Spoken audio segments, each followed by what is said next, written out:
창작하기 첫 번째 시간을 갖기로 하겠습니다. 우리 수다님한테 그 집을 보여주세요. 지금 우리 수다님이 이거 못 보니까 보여요. 안 보여야 되나? 죄송합니다. 그 집은 수다님한테 뭐라고 설명해 줄 것 같아요. 지금 이 그림이 어떤 그림이라고? 예, 음악 뭐라 그럴까? 뮤직 연주하는 모습. 연주하는 모습. 그 모습의 그림이다. 근데 이제 요거에 시의 소재가 된다고 그러면 요걸 보고 그냥 전해서 얘기해 주는 거는 산문이라고 얘기해요. 근데 이제 반대로 수라님만 요게 봤어. 네. 근데 어떤 느낌이 들어? 딱 연주한다는 걸 빼놓고. 제가 볼 때는 좀 재즈풍 같고요. 재즈풍. 어떤 이미지가 들어? 이미지가요. 굉장히 자유분방한 네, 그런 이미지. 그러니까 이걸 시각적으로 봤을 때 있는 그림 그대로 얘기해서 쓰는 것을 우리가 산문이라고 하고, 이 그림을 보고 어떤 시각적인 어떤 이미지가 자유분방하다고 하는 느낌을 가지게 되는 그런 느낌을 우리가 산문이 아니고 시적 표현이라고 이렇게 얘기를 한다. 근데 우리가 요즘에 카페나 여러 글들을 살펴보게 되면 시들이 산문 시들이 너무 많아. 응? 그러니까 그 대상을 보고서 자기가 느낀 그런 이미지를 언어라고 하는 도구를 사용하여서 표현해야 되는데도 불구하고 그저 보고 느끼고 생각난 대로 쓰다 보니까 산문 형식으로 나타나고, 그러니까 시가 이제 가벼운 시가 되고, 어떻게 보면 요즘에 유행 가사도 시적 표현들이 많은데 흘러간 가사 모양의 그런 시들이 많이 나타나는 것들을 보게 됐었어요. 그러니까 어떤 대상을 보고 우리가 시를 쓰고자 할 때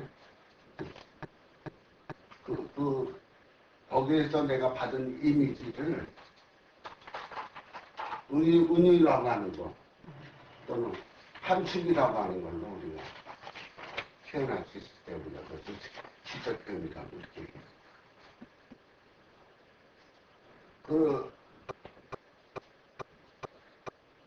제1 모방은 창조의 어머니라고 제가 제목을 써놨는데, 이건 누가 한 얘기냐면 아리스토텔레스라고 하는 사람이 얘기를 한 거예요. 봐.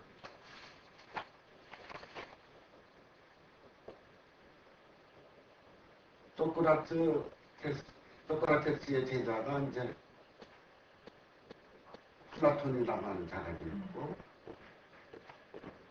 그 다음에 아리스토텔레스라고 하는 사람이 있는데, 플라톤은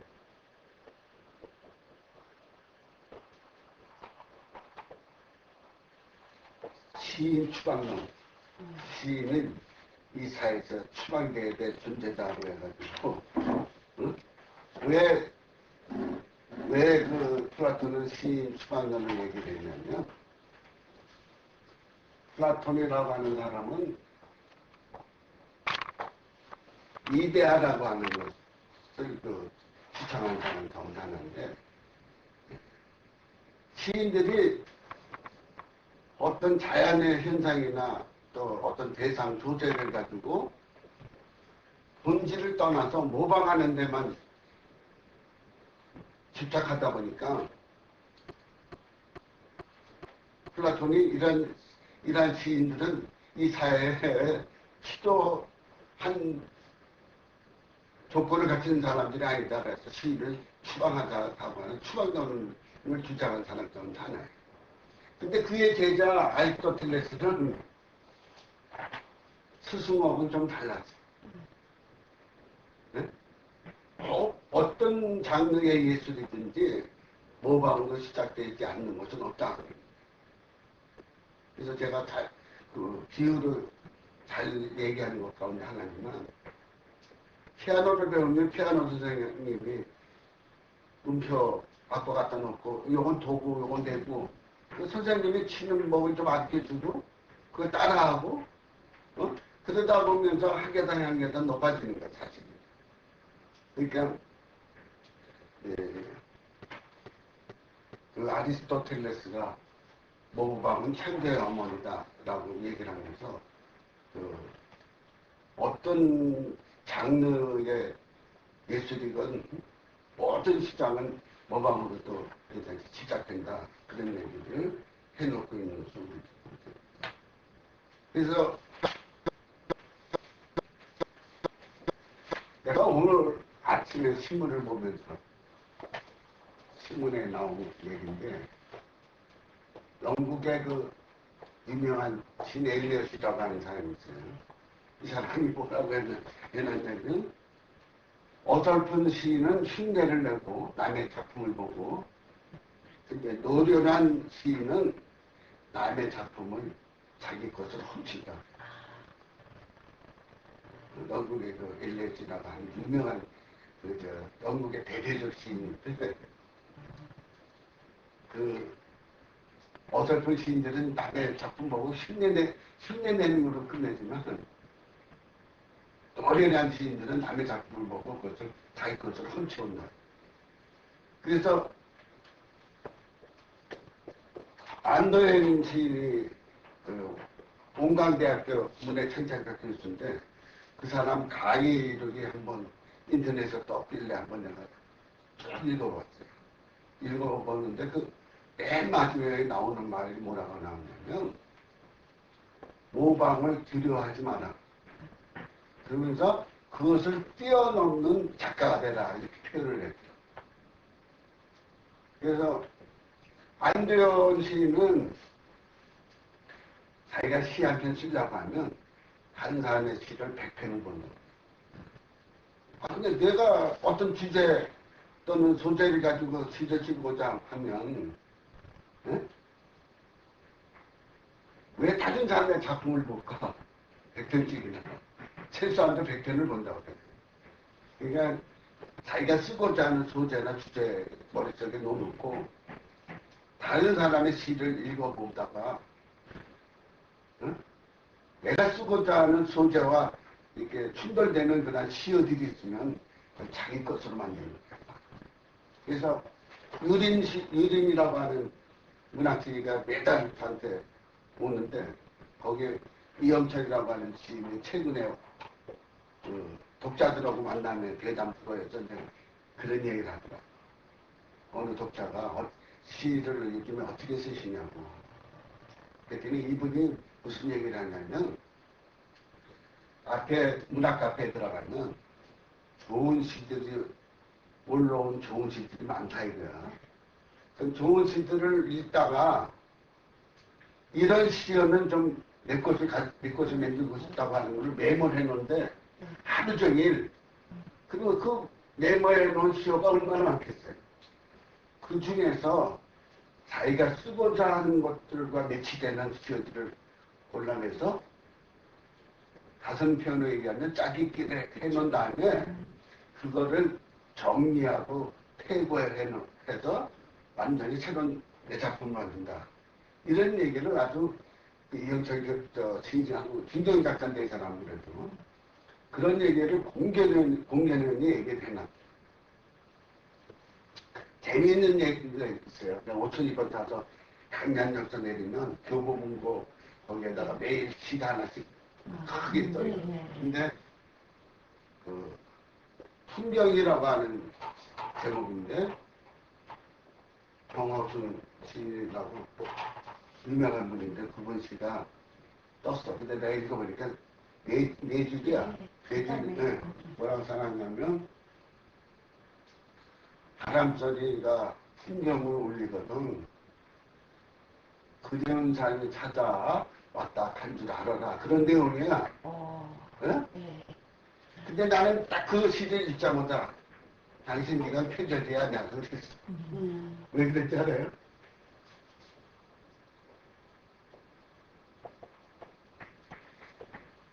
우리 그게 아주 대표적인 탑승, 선승이라고 하는 경호 스님이라고 하는 분이 계세요. 네, 지금에 있는 스님들이 거의 그 사람께서 공부했다고 해도 가을에. 근데 이분은 술도 좋아하고 여자도 좋아해요. 그래서 밑에 산다순 하나가 그렇게 존경받고 선생님이면서도 왜 여자를 멀리 하지 못했습니까? 한 정도까지 얘기가 나올 정도고. 노숙하는 여자인데 문둥병 자야. 근데 그 여자를 자기 방으로 데려와가지고 저 성강당에 한 것이 아니라 하룻밤 동안 이렇게 안아주고 안고 잤어요. 그냥 얼마나 냄새나고 그렇겠어. 근데 이 사람, 이 경호스님이 그걸 넘어선 일에 있었던 분 가운데 하나예요. 그러니까 이분에 대해서는 너무 좋아하는 사람이 있는가 하면 안티도 많고 그런 관계 때문에 이분이 임종할 날이 가까이 있는데 상자가 하루는 물어봐. 이제 잘 있으면 언제 오시냐고. 어? 그랬더니 이분이 마지막 유언이 뭔지 알아요? 자정에 바람이 불어서 어? 문고리 소리가 나거든. 그리운 내가 왔다 갔다 알아라. 그게 그 경호처님의 마지막 유언이 그래. 너무 똑같은 거야 이게. 그 앞에 있잖아 틀리게. 모방했네. 어? 그러니까 아닐 수도 있는데도 불구하고 왜냐하면 지금 문학 카페가 한국에만 40몇만 개야. 그러면 한 카페에 시가 하나씩만 올라온다 해도 43만 개라고 하는 시가 올라온다. 그러니까 아리스토텔레스가 지금 2000년 전에 얘기한 것 가운데 하나는 뭐냐면 동강주 시인도 그런 얘기를 했지만 성경을 예를 들어서 해야 될 새 것은 없다. 옛 것은 지나가고 새 것이 오나니 그 전도서 3장에 나오는 글인데 예? 새 것은 없다는 거지 말하자면 알고 보면 다 비슷하고 다 그런 거다 이제 그런 얘기야. 그러니까 동국대학 교수 그분은 지금 갑자기 이름이 생각이 안 나는데 그분은 저희 그 강의록에 내가 한번 보니까요. 우리나라 최욱이라고 하는, 김옥이라고 하는 시인은 영국의 어떤 시인의 십작화된 것을 모방했던 것이 바로 그 사람의 작품을 시작했다. 전부 이렇게 연결을 해놨었잖아요. 그러니까 그 유명한 정일근 시인도 정말 좋은 시인이 되고 싶어가지고 시인이 되려면 책을 많이 보고 시론에 대해서 많이 알아야 된다 생각하고 시중에 나와 있는 시에 관한 책들은 거의 다 사다 봤다고 해요. 근데도 자기가 남에게 칭찬받을 만한 시를 쓰지 못하는 것 때문에 늘 선배나 스승 찾아다니면서 어떻게 시를 쓰면 좋겠냐고 물어보고 그랬대. 답이 없더라는 거야. 자기가 근데 쓰고 싶은 수준은 올라가잖아. 근데 어느 날인가 자기가 좋아하는 시인의 시집을 하나 사서 베껴 쓰기 시작했다. 한 번 쓰고 두 번 쓰다 보니까 시는 이렇게 쓰는 거구나. 그런데 자기가 좋아하는 그 시인의 시집만 찾아가 이렇게 베껴보다 보니까 자기가 그 사람 아주에 빠지면 안 될 것 같더라는 거예요.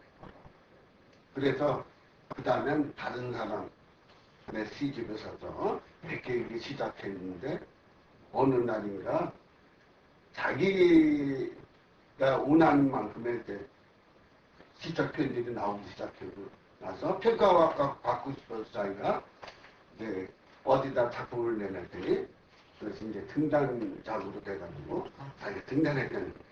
그래서 책 이름이 무슨 책 이름이냐면 재작년인가 그 소설의 시중에 나 있는 책 중에 막 베스트셀러 책을 갖다가 서평하는 게 나와요, 소설님.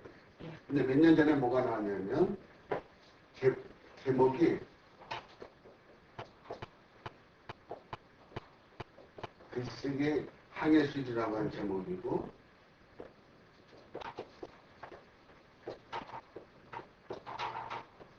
워터리 케이 느킨이라고 하는 사람이 쓴 거예요. 근데 그 서평에 나오는데 서평에 뭐라고 나왔냐면 남의 작품을 베껴 쓰는 것은 글쓰기 테크닉 중에 가장 느낌이 되는 거다. 글쓰기 항해술이라는 책에 어셀리 케이 느킨이라는 사람이 쓴 글을 그 신문사에서 서평을 했는데 그 중에 내용 가운데 나오는 게 그거예요. 베껴 쓴다고 하는 것은 글쓰기 하는 테크닉을 길리는데 가장 으뜸이 된다. 그리고 최근에 나온 걸로 알고 있는데 조선일보에 나온 건데 책 이름이 뭐냐면 모방의 힘이다. 지은이는 김남국 교수. 리덤 하우스에서 나온 책인데 좋은 작가, 훌륭한 작가가 되려고 하면 시작은 모방부터 시작된다. 그런 얘기예요, 사실. 근데 저도 시창 작가를 영인문학계에서는 평균 한 달에 한 번씩 신춘문예 작가, 한금찬 시인, 고은 시인, 각자 한 그동안 그 시창 작가기를 한 30몇 명도 더 불러다가 했나 봐요. 그동안에. 근데 한 번도 나는 이런 소리 못 들어봤어, 그 사람들한테. 교과서적인 얘기. 예, 맞아요. 상상이 못하고, 뭐가 어떻고, 뭐가 어떻고. 흡수가 안 되는. 그러니까, 동국대학교 교수, 우작가 교수는, 내가 강의록을 읽어보니까, 한국의 어떤 시인, 어떤 작가, 습작할 때 그 모방하지 않고, 홀로 큰 작가는 없다는 쪽으로 그런 강의다. 또 안도현도 학생들한테 모방을 두려워하지 마라. 그걸 뛰어넘는 작가가 되라. 그렇게 하면서 자기도 시 하나 쓰려면 다른 사람의 시를 10편 정도, 100편 정도 보고 거기서 그 시를 자기도 작품을 쓴다고 그렇게 얘기를 하더라고. 그러니까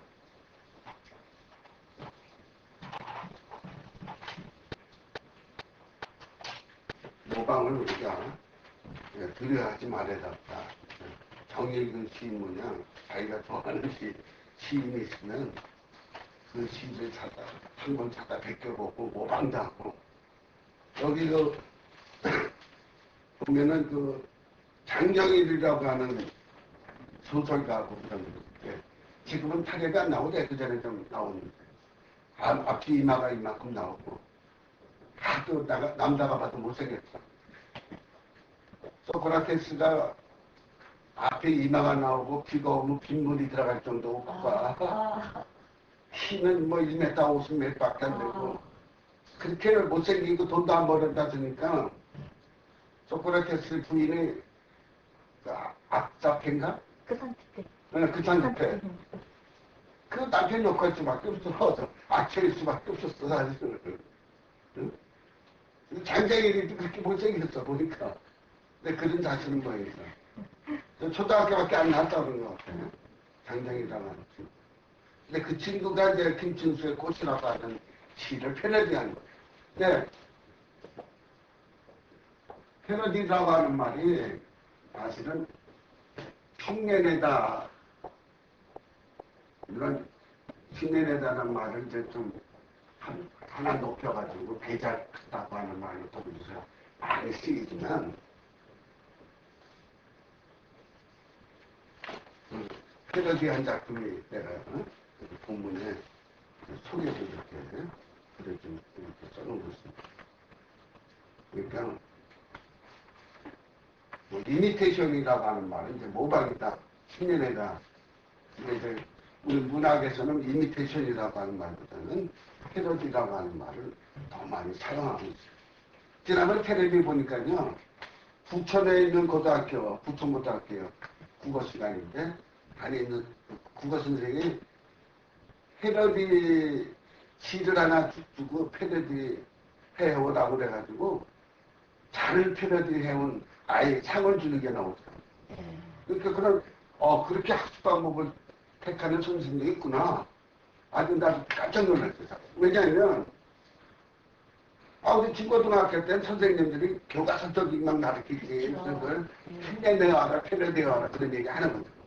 근데 교내에 패러디 작품상으로 해서 주더라고요. 신기하게. 그 먼 나라 이웃나라 이연보? 이연보. 그분이 지금 덕성여대 총장됐지. 만화 배우려고 덕성여대 보고 만화가가 있나 봐. 들어온대. 그 신입생들한테 뭘 가르치게 제일 먼저. 뭘 가르치게. 이연보 교수. 남의 만화를 뭐 그려오라든가 그렇게 하시나요? 그게 아니고 숫자지. 그대로 베끼는 거예요? 다른 사람의 그림을 숫자지에 올려놓고 그 성그리는 연습을 시킨다며. 그 그림을 딱 하는 거예요. 그래가지고 어느 정도 숫자지 되면 숫자지 없이도 보고 그림 보고 따라하게 된다네. 그것도 무방이거든. 응? 그러니까 나는 무방 그런 게 아니야. 난 똑똑하고 난 나 혼자 시킬 수 있어. 그런 천재적 작가도 있어 있기는. 근데 바이런이라고 하는 사람 같은 그런 사람은 100년에 하나 나오도 말까 한 거야. 세계적으로. 그런 것들에서요. 모방이라고 하는 것, 안 되는 시인이 얘기하는 거냐. 모방이라는 걸 두려워하지 마라. 그것을 뛰어넘는 작가가 되라. 그것이 우리가 시를 배우는 것 가운데 하나라는 사실을 잊어버리지 말아야 되겠습니다. 두 번째 여기 보면 평가를 받아야 된다 그렇게 얘기를 했습니다.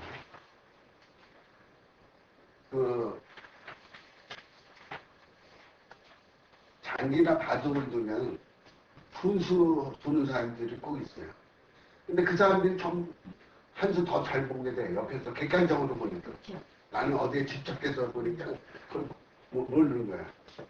그래서 홍근이라고 지금 내 친구가 여성 있는데 분수 주지 말라고 하는데 옆에서 자꾸 분수 주다가 되게 그냥 한번 맞은 적 있어요. 그 기억이 나. 그거 그냥 내 작품을 남한테 보여준다고 하는 것이 그게 쉽진 않아요. 그렇지만 우리가 합평을 한다고 하는 것 가운데 하나는 용인학교에서 합평을 하면요. 어떤 지적을 하면 막 승질내는 사람이 있어. 응? 근데 그게 사실 자기한테 약이 되는데 모른다는 거예요. 그러니까 우리가 패러디를 하거든 또 그렇지 않게 세상이 떠올라 하나 쓰던 간에 다른 사람한테 이렇게 평가를 받는다는 것도 시를 잘 쓰고자 하는 과정 가운데 하나다 하는 걸 우리가 잊어버리지 말아야 되겠다.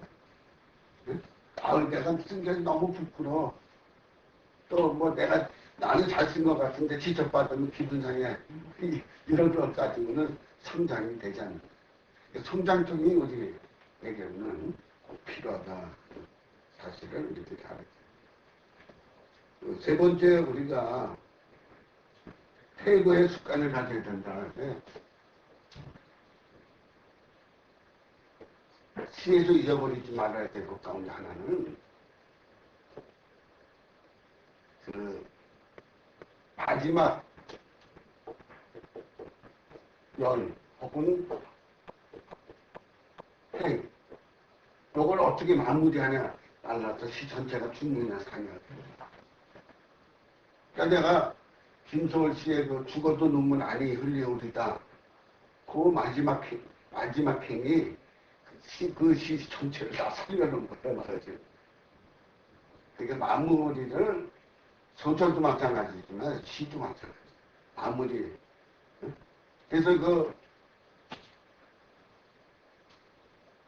들국화를 서정도 시인이 지나가다가 어떤 중요한 명의를 봤는데 너무 집에 가까지도 그 모습이 한이적이. 그래서 그 사람을 생각하면서 시를 하나 써야 되겠다. 그런데 16개월인가 걸렸다고 그래요.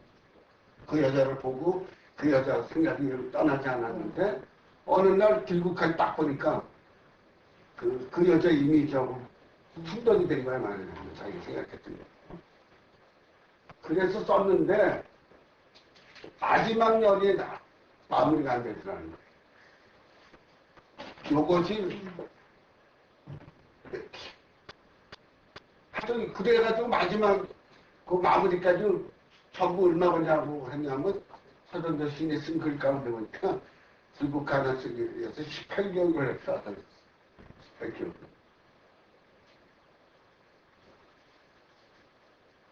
이제 뭐 퇴고라고 하는 것,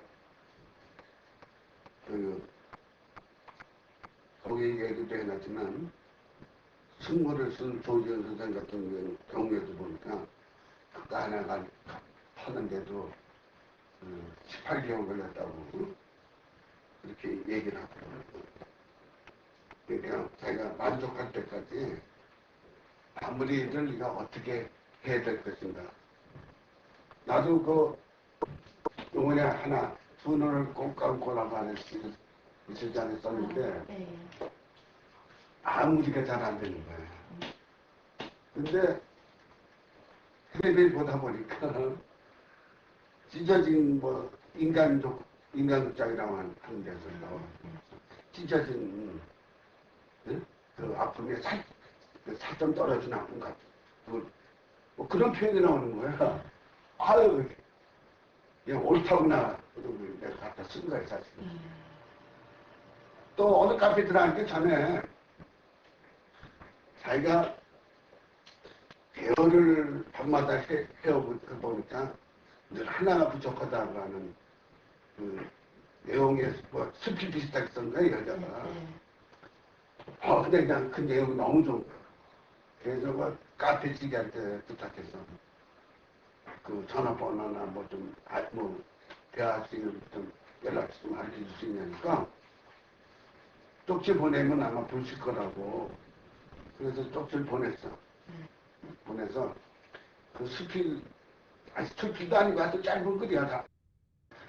그게 너무 마음에 들어서 그런데 그 별을 하나를 세다 보니까 하나는 이제 못 찾았다고 하는 걸 날 수 있겠느냐. 그렇게 갖다 쓰래. 그래서 내가 쓴 시가 세 번째 시집에 밤마다 별을 해다 하나 잊어버린 시가 하늘에 그게 떨어져서 깨져가지고 듣고 싶다고 하는 걸 쓴 거예요, 내가. 그러니까 태국 과정은 어떻든 간에 마무리를 어떻게 지어야 되냐. 마지막 행하고 마지막에 죽어도 눈물 아니 흘리더라고 하는 한 행이 김소월 씨 전체를 살려놓는 거나 마찬가지. 그래서 기록인이라고 하는 작곡가 있잖아요. 그분은 이걸 표현을 뭐라고 했냐면 호크로 알아, 호크. 왜 옛날 두두 노동자들이 작가만 치려면 갈쿠리도 찍어가지고 올리죠. 그 호크예요, 그래. 갈쿠리. 그러니까 시 가운데 노랫말 가운데 사람의 가슴을 갈쿠리 찍는 그런 구절이 있어야 다 노래가 뜬다고. 그래서 기독인 시대가 대담플에 나와서 하는 얘기가 듣다 보면요 가사에 그 호크 그런 그것이 없으면 그다 다른 작곡가 유명한 사람이 했어도 안 된대. 근데 자기는 안 돼. 한번 들어보면 이 리듬이 이 노래에는 사람의 가슴을 후벼파는구나. 이 노래는 이 가사가 후벼파는구나. 딱 한 가지가 있어야 된다는 거야. 근데 우리 시에도 마찬가지. 그 갈고리 사람의 가슴을 한번 찍어내는 그런 것들. 그게 이제 우리가 얘기하는 태고 과정이야.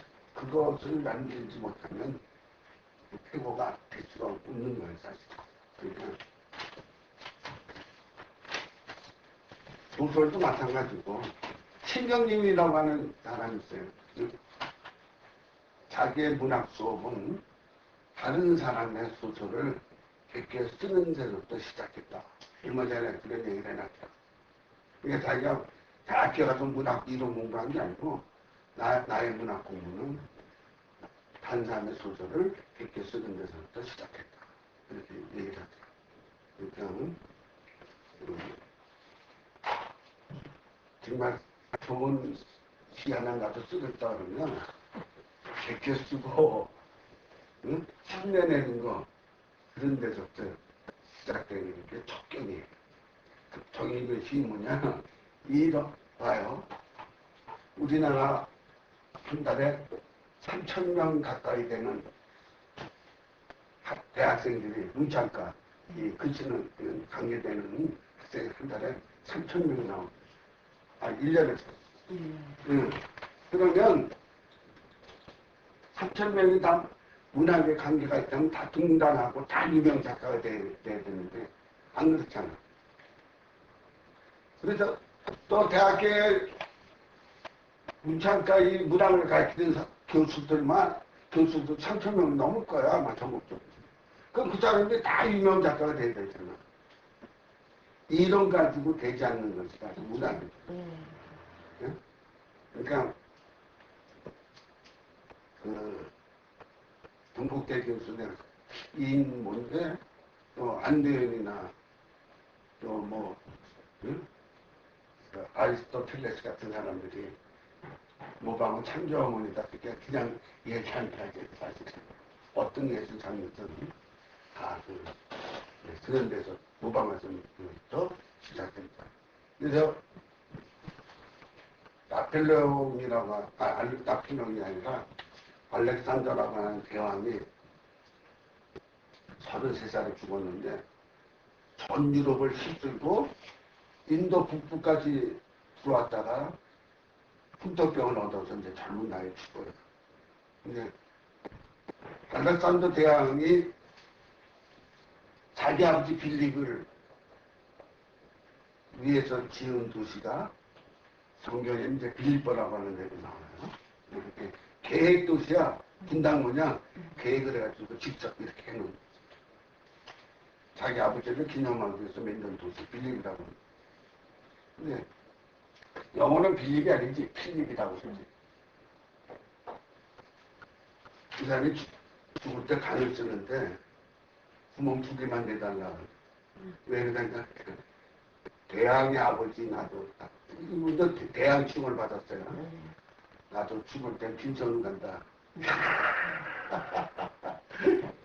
근데 알렉산더 대왕의 스승이 누구냐면 아리스토텔레스. 네.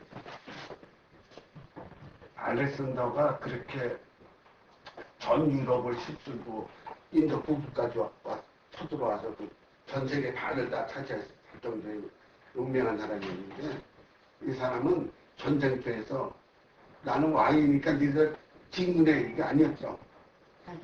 직접 지가 하더라고. 그래? 에집트를 칠 때 사막 가운데 지나치는데 백성들이 물을 못 마셔 병사들이 물을 못 먹어가지고 환장을 했거든. 대왕이 아리선서 목이 마르는 거야. 그러니까 대왕이 물이 마르는데 누가 물을 막아가지고 먹으려고 하니까 수만 명의 병사가 그걸 못 먹고 땅에서 쏟았던 그 아리선서. 네? 문학과 관계없는 얘기였지만 하여튼 그 알렉산더 대학이라는 사람이 나는 그 글을 보고 아 정말 존경할 만한 사람이다. 응? 그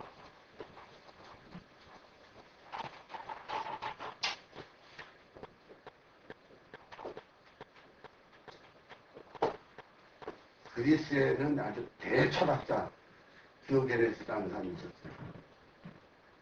알렉산더가 그 사람의 이름을 듣고 대왕이 백만 타고 한번 그분을 만나보고 싶었어. 네? 아리스토텔레스라고 하는 대스승의 제자였기 때문에 알렉산더가 문학이나 이런 데 관심이 많았던 건 초등학교에 전쟁터에 나가서 제일 앞장서서 그냥 그렇게 하는 용맹스러운 사람이면서도 그런 정서적인 부분이 있었던 거예요. 그래서 디오게네스를 대철학자 디오게네스를 찾으러 갔는데 디오게네스가 하수구 묻는 이 토관 속에 살고 있었어. 백마를 타고 와가지고 디오게네스가 당신 원하면 장관도 시켜주고 저 지방에 와 자주 나는 만들어주겠다. 아니 전 유럽을 계신 대왕이 와서 그러면 토관성에 누워있다가 나와서 오셔자고 이렇게도 해야 되는데 누워가지고 하는 소리가 대왕이 백마 타고 와서 이렇게 여기 있으니까 햇빛이 이렇게 오다가 여기에 그늘이 져버렸어 토관이.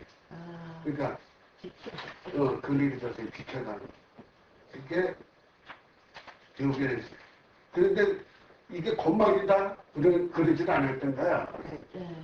이게 디오게네스가 대낮에 등불을 대고 대낮에 우리가 웬만한 사람 좀 미친놈이 대낮에 등불 대고 유명한 대철학자가 디오게네스가 등불 대기니까 사람들이 물어봐 선생님 왜 대낮에 등불 대고 참 사람을 만나고 참 사람